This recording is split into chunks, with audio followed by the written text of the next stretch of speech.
Dear friends, a very, very happy Eid to all of you. I hope that this year, the coming year, brings a lot of good fortune to all of us, and may we see better days, justice, fairness in our society. The brother who just introduced me has spoken about me. I don't work for the BBC, I write for them as a freelancer. I have been a journalist for now 28 years, and I have been an investigative reporter also. The topic today that has been given is the politics of division. I think most of us have our own views on what the politics of division in India is, which has been exemplified most with the election of the BJP as the single largest party, and the first time it has attained a majority on its own in the Lok Sabha, in the May Lok Sabha elections, and with Mr. Narendra Modi becoming Prime Minister. A lot of my Muslim friends across India have been very disappointed and also disillusioned. Some of my friends have said earlier Muslim vote could influence the outcome of the elections. Now it seems that we Muslims have become irrelevant in the process of elections in India. I tell them, and I want to share with you, I want to tell you also, that this would be a wrong analysis. Because of the Muslim vote, the BJP had to go so right-wing. It had to move heaven and earth. It had to do everything possible in order to gain the Hindu vote, to polarize the Hindu vote, to divide the Indian vote along the lines of Hindu and Muslims. Had there been no threat of the Muslim vote, we would never have faced the true colors of the BJP, especially in this election. And please understand, the RSS, which is the ideological parent of the BJP, was set up in 1925. In another little over 11 years, it will be completing a century. In its 89 years of existence, the RSS has directly run two political parties, and one indirectly tried to run. The two political parties it ran, one was Bharatiya Janasangh, which was dissolved and its members joined other non-Congress opposition groups in 1977 to become the Janata Party. And then in 1980 December, the Bharatiya Janata Party was created. So these are the two political parties that the RSS has directly managed. It tried to influence the Janata Party also, but the Janata Party broke down.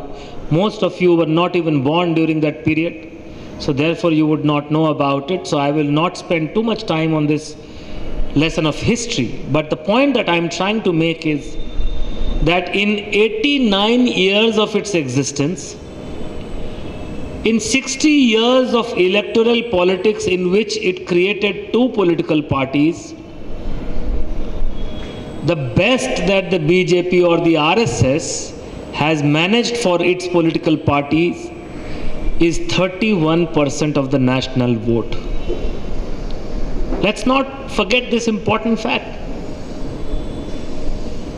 Out of 80% of the Hindus, in a country where 80% are Hindus and 20% are minorities, only 31% people have voted for the BJP this time.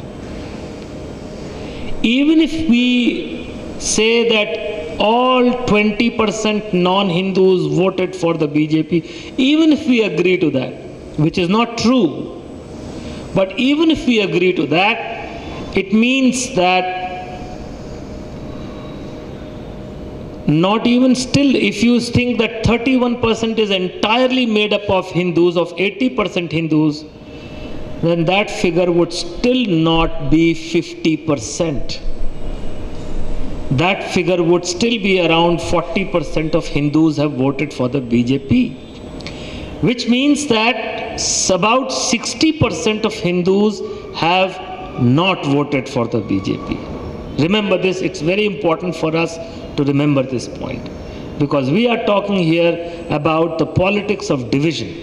Secondly, in the last 89 years of its existence, and especially in its existence in the political avatars of Bharatiya Janasangh and then the Bharatiya Janata Party,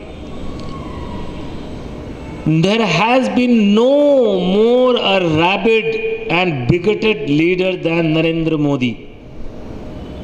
Nobody.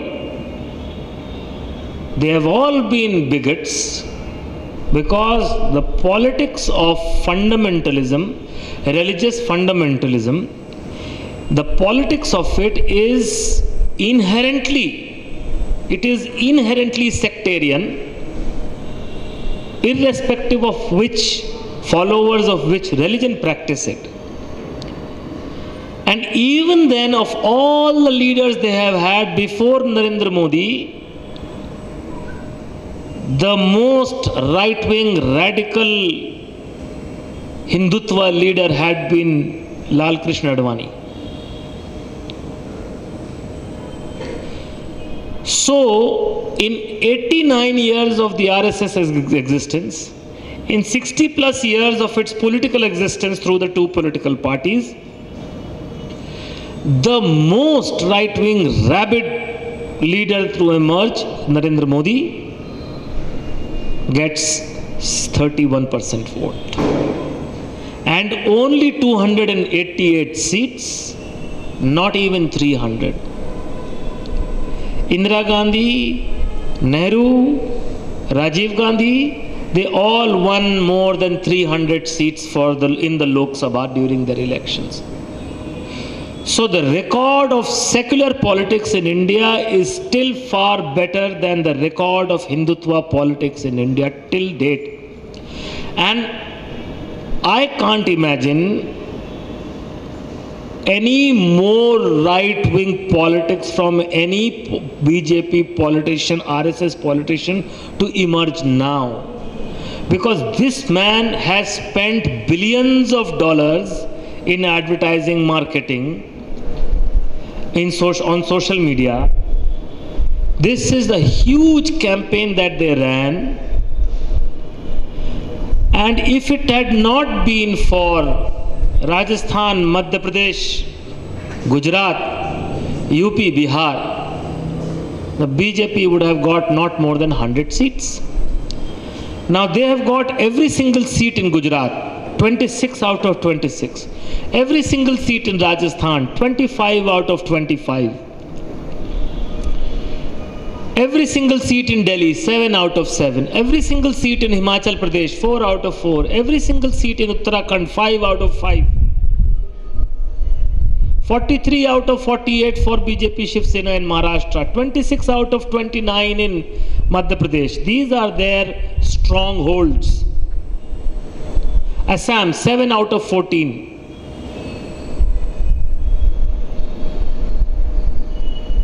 My point to you is that this is an unprecedented effort by the RSS BJP right wing.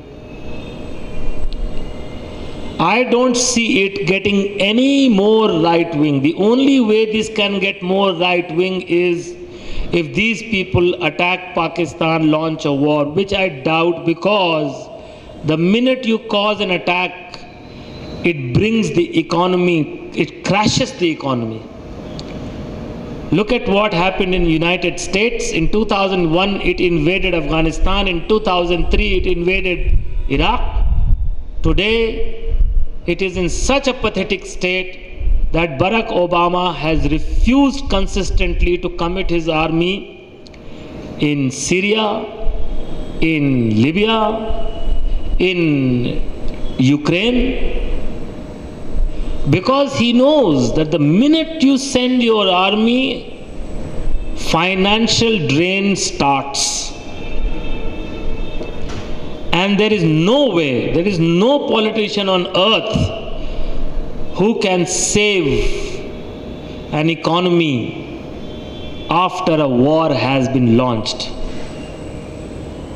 If you look at the case of France, Nicolas Sarkozy, the ex-president of France, who in 2011 very aggressively launched the war on Libya, which led to the assassination of its leader Muammar Gaddafi. Less than 1 year later, he was voted out of power. Voted out of power. His successor, François Hollande, the current president of France, he has been sending his troops in Mali, in Nigeria. No success. In Iraq, the entire American misadventure has created a terrible situation. George Bush, as president, who had launched the attack on Iraq, the invasion of Iraq, he had famously said, we are going to bring democracy to the Middle East. Now they have brought the ISIS to Iraq.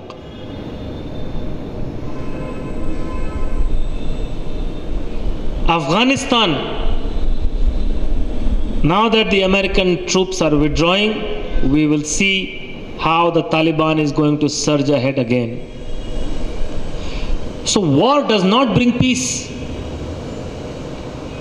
And if this government will not indulge in war, what else can make it even more right-wing than it has already been? And if you notice, just 1 week ago, by-elections were held on 3 legislative assembly seats in the northern Himalayan state of Uttarakhand. Have you followed that news, any of you? You should follow it. Uttarakhand has 5 Lok Sabha seats. The BJP had won all 5 of them just 3 months ago in the May 2014 Lok Sabha elections. 2 of the 5 MPs of the BJP from Uttarakhand, they were MLAs, so they resigned from their seat. And by-elections were held 10 days ago. Both those assembly seats that had been vacated by the Lok Sabha MPs, the BJP lost to the Congress. On one of those seats, the BJP had never lost in 20 years. 3 legislative assembly by-election, the BJP loses all 3. 1 day after that, Panchayat elections were held, the BJP lost all of them. So we need to understand the point that I am very seriously trying to make to you. You need to remember that Muslim vote has been very important in this election. Do not think that it has gone waste. It has not gone waste. It has succeeded because it forced the BJP, it forced the RSS, it forced the Hindutva right-wing lobby to show its true colors, to come out trying its best to get people excited in the name of religion and divide the society in the name of religion. And once they have done it, they cannot take it any further. Today, if they organize more and more violence, it will go against them because they are in power themselves. Until now, all the time the Hindutva crowd says, look at Gujarat, there has been no violence in Gujarat since 2002, and I always tell them that is because you guys are the ones who control the machinery of violence. Violence will happen when you want it, it will not happen when you don't want it. It is as simple as that.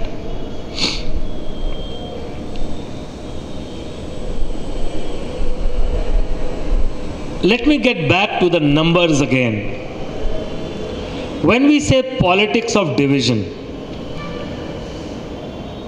where has this politics of division worked? It has worked in Uttar Pradesh, where the BJP got a stunning 73 of the 80 Lok Sabha seats. And it has won some 27 seats, I think, out of 40 in Bihar.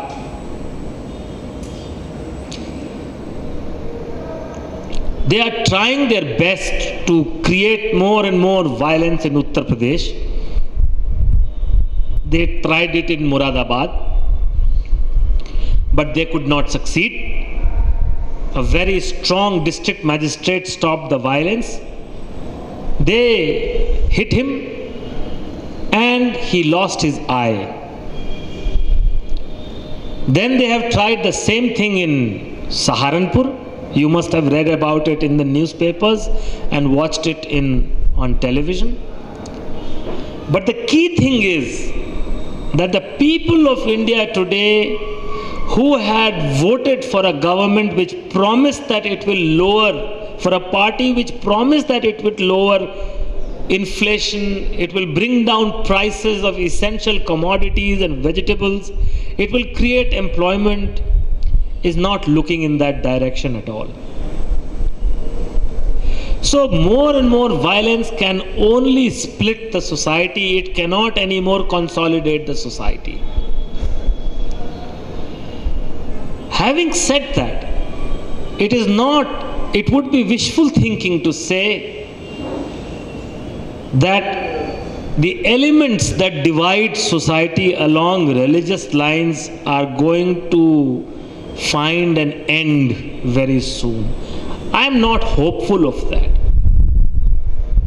Because the fundamentally divisive society that these people have tried to create, the RSS has, in fact, if you read, I would recommend you read a book called Indian History by Sumit Sarkar, one of the best accounts of modern Indian history, beginning with 1857 and ending with 1947.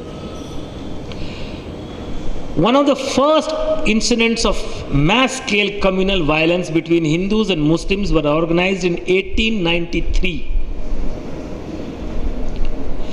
And since then, these reactionary forces in Hindu society as well as in Muslim society, they continued to keep coming to the fore, and every time nationalist efforts were created, the British policy of divide and rule ensured that these elements, sectarial elements in both the Hindu group society and Muslim society, were forced to fight each other.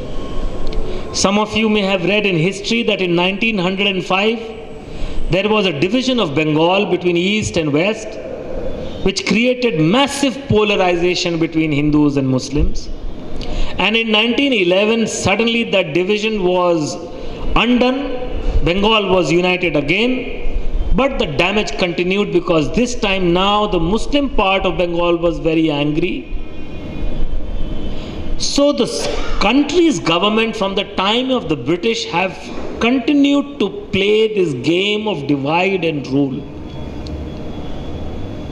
And this game of divide and rule picked up again under Indira Gandhi. Jawaharlal Nehru was a true secular democrat, there can be no doubt about that. But Indira Gandhi unfortunately emerged as a very, very opportunist politician. She used secularism, she used democracy, she used socialism for her narrow political gains. And it was under Indira Gandhi's rule that the RSS started to expand in a major way. So while the people of this country are only 31% in support of Narendra Modi and the BJP, the fact is that an overwhelming number of people in India's bureaucracy, the police, the security agencies, even business, commerce, trade and industry, and of course the upper caste Hindu middle middle and upper classes, can be said to be in strongly favoring the BJP, RSS kind of Hindutva mentality. That is the challenge before us. There is no electoral challenge before us. Because this government, now that it has 288 members of parliament, it is going to stay for another 4-5 years. No matter what we do, because it has a majority in the Lok Sabha. Even if it starts getting discredited by its public actions and its political actions. For example, Manmohan Singh's government was discredited for the last 3-4 years, especially since Anna Hazare launched his movement of India against corruption. And yet it completed its tenure because it had a majority in parliament. So even if Narendra Modi's government begins to lose its credibility because of its non-performance, it would still continue in power and it would spend 5 years. So we should not worry about that.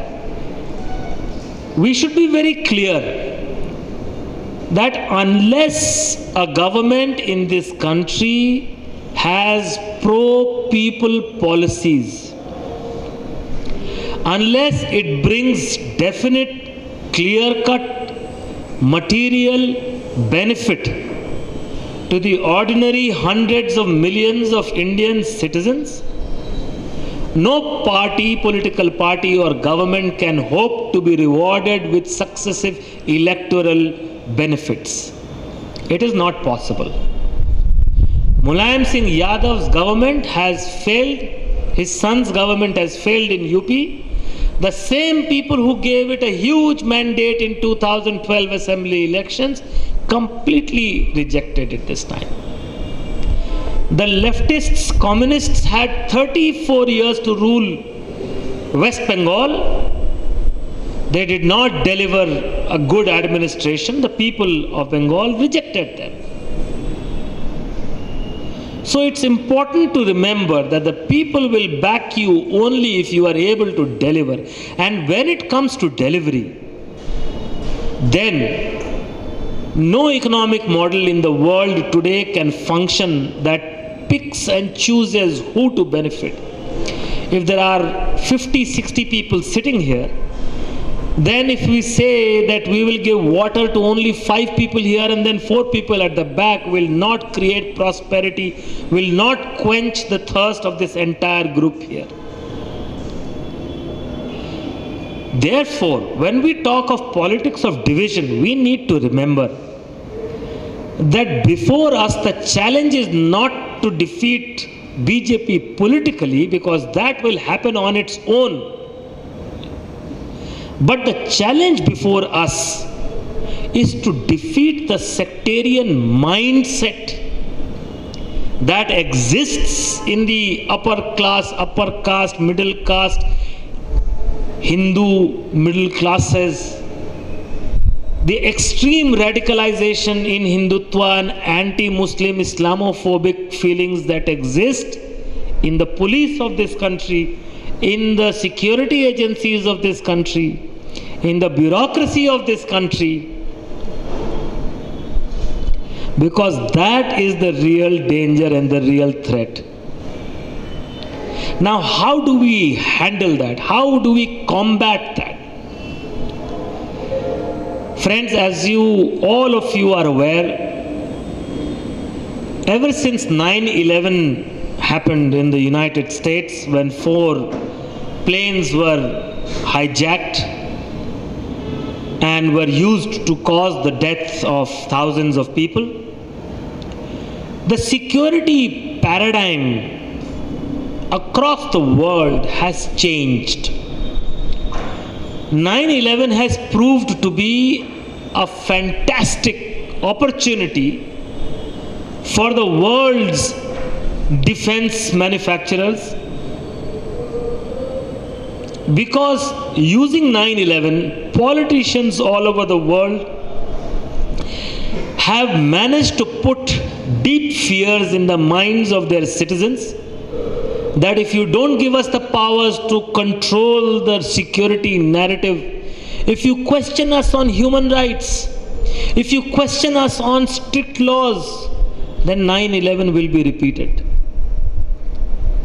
So United States has led and Europe has followed, and countries like India to Russia, they have also followed, South Korea to Brazil.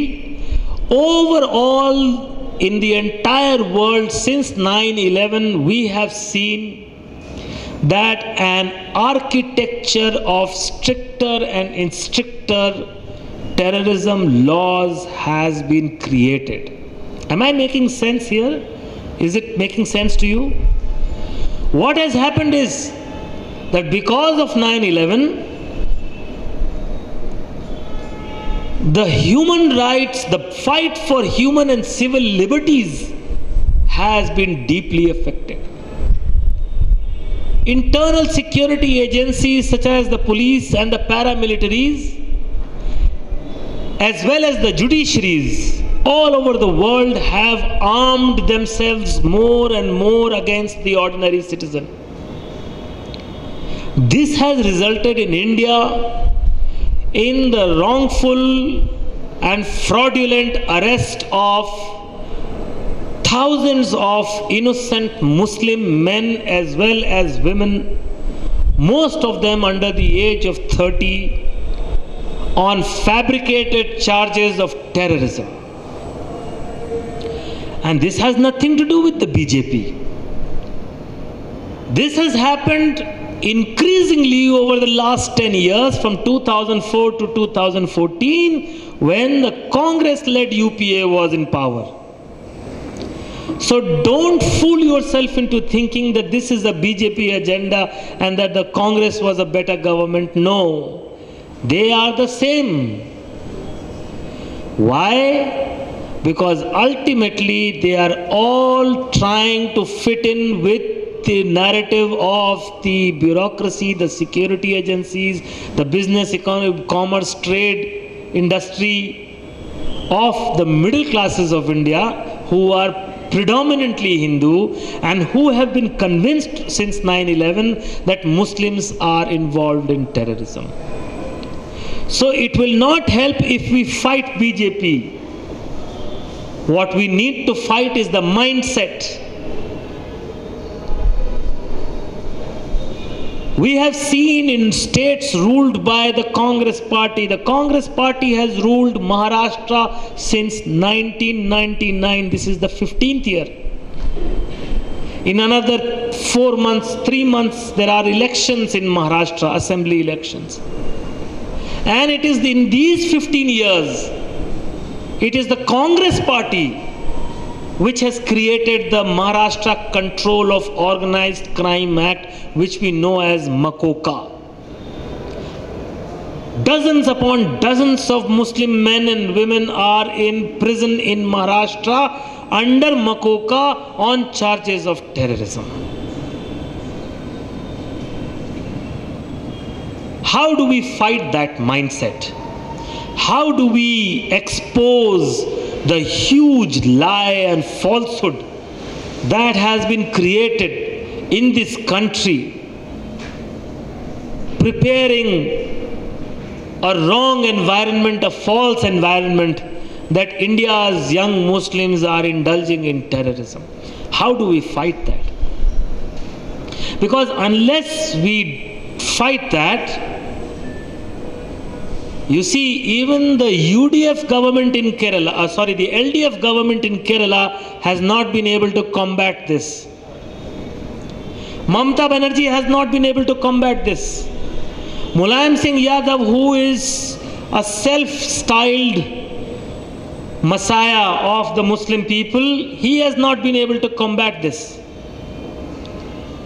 Mayaben Kodnani, who has been convicted of leading the massacre of 95 Muslims in Naroda Patia area of Ahmedabad on 1st of March 2002, has been given bail.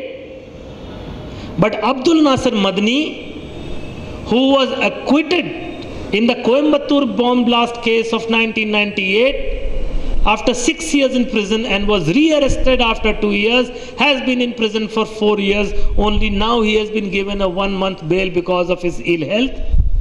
but his bail is continuously rejected. Why is the media so completely influenced? Because media is owned by the corporates. It is owned by the industry. Because media today, the news media in India, today, it is completely in the hands of that infrastructure, that architecture of security agencies. Hardly any reporter in India goes to investigate on its own. They simply print whatever the police tell them. The police will tell them anything and the reporters will buy it and publish it. How do we counter this?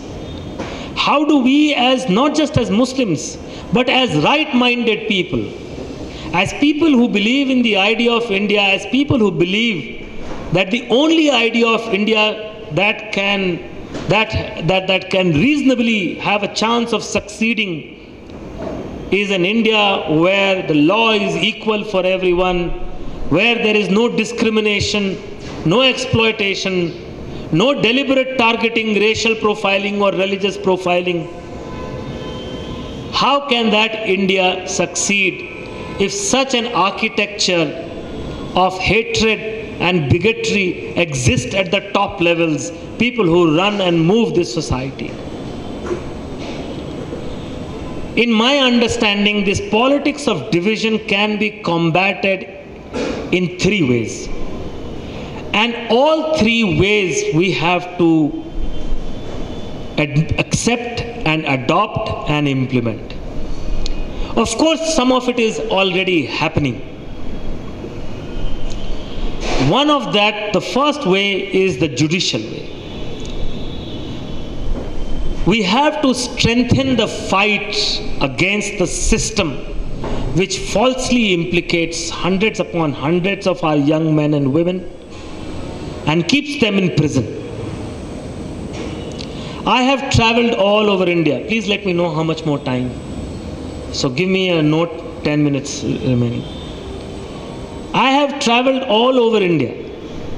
I have been to I will count the states for you: Kerala, Karnataka, Tamil Nadu, Andhra Pradesh, Maharashtra, Gujarat, Rajasthan, Madhya Pradesh, Paschim Bengal, Uttar Pradesh, Bihar, Jharkhand, Chhattisgarh, Jammu Kashmir. Anywhere there are cases of terrorism against Muslims, I have been to all those states, met the families of the accused, met their lawyers, looked at their cases. I have probably looked at the cases of no less than 500 of the accused. And I can tell you that an overwhelming majority of these accused are so poor that their parents or the wife or the children they leave behind are illiterate and they have no idea what is happening with the accused. They have no lawyers. They don't know where their children are. They only have a vague understanding. I had gone to Khandwa in Uttar Pradesh, in Madhya Pradesh, about in October 2013. On 1st of October 2013, there was reportedly a jailbreak by 7 Simi activists. I went to Khandwa to investigate that. It was a most shady jailbreak. Nobody could tell me how they ran away. Eventually the police came up with the theory that they climbed on each other's shoulders and went across a 15-foot wall. It is ridiculous. The media bought it. Apparently the police story is that they were in their barracks and there was a toilet attached to the barracks. They broke the wall of the barracks. Nobody heard the breaking of the wall. There were 100 other inmates in that barracks. They came out of the toilet and then there was the outer wall of the prison and they climbed one on top of the other and they went the other side. I asked them, show me, I want to go inside the prison. They said, no, you are not allowed. I said, show me pictures of that toilet in which they created a hole. How come nobody heard it? They said, sorry, the toilet has been demolished after that. I met the family of those 7 boys. They're extremely poor. They don't have a lawyer. They don't have access to legal help. They don't have access to finances. I was in Bhatkal last evening. I was told by friends in Bhatkal that 12 boys, Muslim boys, have been absconding because the police had been harassing them and threatening to arrest them. So we need to organize ourselves. Instead of feeling sad and bad and defeated and disheartened. What is this? No, I don't drink that. I just need hot water. Instead of feeling defeated, that, oh my God, what can we do? Oh my God. We need to learn our lesson. If we are true Muslims, we need to learn our lesson from our great Prophet, peace be upon him, and how he led so many challenges in his life, completely outnumbered by the opposition. I am not saying that we have to emulate him. He was a prophet. We are not prophets. We are ordinary human beings. But at least we can be inspired by him in ridding ourselves of fear and helplessness and defeatism. The first thing we need to do is we need to start looking at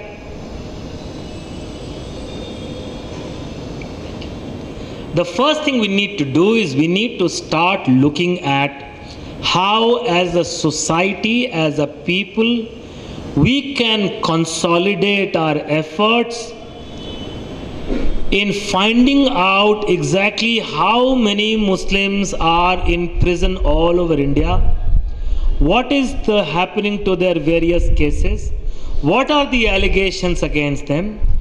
Mind you, once a Muslim is arrested in one case, within 2 years he is implicated in 10 other cases in 5 other states of India. This is also something we need to fight. So we need to consolidate our efforts, very business-like, very professionally. And Brother Sohail is here, he is leading that effort. He will talk, I hope, more about this effort. So I will not talk more about it. But we need as a society to think in terms of providing legal counsel and financial and moral support wherever these people are in prison, wherever their cases are being prosecuted, whether it is Rajasthan or Madhya Pradesh or Gujarat, Andhra Pradesh, Maharashtra, wherever they are being prosecuted. In fact, we should all, and young people here should take the lead in that. I would say SIO should take the lead in that. I don't think that sitting at home and reading the Quran is the best way to understand the Quran and implementing it. If we do not go out and if we do not fight for justice, and if we do not put our own lives at stake, then even if you read the Quran day and night, it is not going to make you a good Muslim. Pardon my saying so bluntly. What we need is the effort. Just as our brothers and sisters are suffering, we need to share in their suffering. We need to open ourselves to that threat, to that suffering. We need to be willing to be targeted ourselves. Instead of running away from being targeted, we should run towards being targeted, to challenge the system. Young people here, you should have the fire. You should organize yourselves. And suppose a case is coming up in a district court against 4 or 5 accused in terrorism, we should ensure that 50 of us go and sit in that court on that day, so that the judge also knows that whatever decision he or she is taking is being watched by the people of society. It is not as if the judge and the lawyer are playing their own games in their own setting. They have to know that they are answerable to the people. Judicial approach is the first approach I talked about. The second approach that we have to do is the approach of agitation, the political approach. we have to take the political approach. Now, when I say political, I don't mean elections. When I say political, I mean the politics of agitation, the politics of protest. I cannot understand why Muslims of Karnataka cannot organize a public rally of 2 lakh people in Bangalore. What stops you? How do you aim to succeed? Right? Okay. How do you aim to succeed? How do you aim to succeed if we are going to sit under a hall, in a hall, and talk within us and then go back home? If we are not going to go down to the poor who are suffering, who are really suffering, you and I can at least manage lawyers and some fees and some support. We need to start organizing ourselves politically as a people, as Indian citizens and as Muslims. And we need to create a path of protest, and the protest can take many forms. I do not at all advocate violence. Violence is self-defeating. It is completely self-defeating. We need to find democratic ways. They will include so many things. For example, you can organize right here in Bangalore. SIO can organize a big photo exhibition, big pictures of our sisters and brothers who are in prison, as well as our sisters and brothers who were in prison for 10 years, 14 years and then acquitted. And organize that for the press, for the ordinary people to come in and invite the acquitted brothers and sisters and the families of those who are still in prison and get them to talk. Organize a public rally. Organize a morcha. Organize a week-long relay fast. You have to think of all that. You can't just sit here, in a closed air space and just talk to each other and then go home. It's not going to help. And the third thing that I want to talk about, how to beat this politics of division. I think the time has come. I am not a Muslim, I am a Hindu. And I know that nobody can fight my fight. If I am targeted as a Hindu, I will have to fight that fight as a Hindu. No Muslim or Christian or Jew or any other brother or sister can fight that my fight. They can help me. They can assist me. They can support me. They can stand in solidarity with me. But they cannot fight my fight. If I don't have the courage of my conviction, if I don't have the courage to fight my fight, I will not win by somebody else fighting my fight. I think for too long, Muslims in India have looked at sometimes the Congress party, sometimes the communists, sometimes the Mulayam Singh Yadavs, sometimes the Mamata Banerjees, sometimes the Mayavatis, sometimes the NCPs.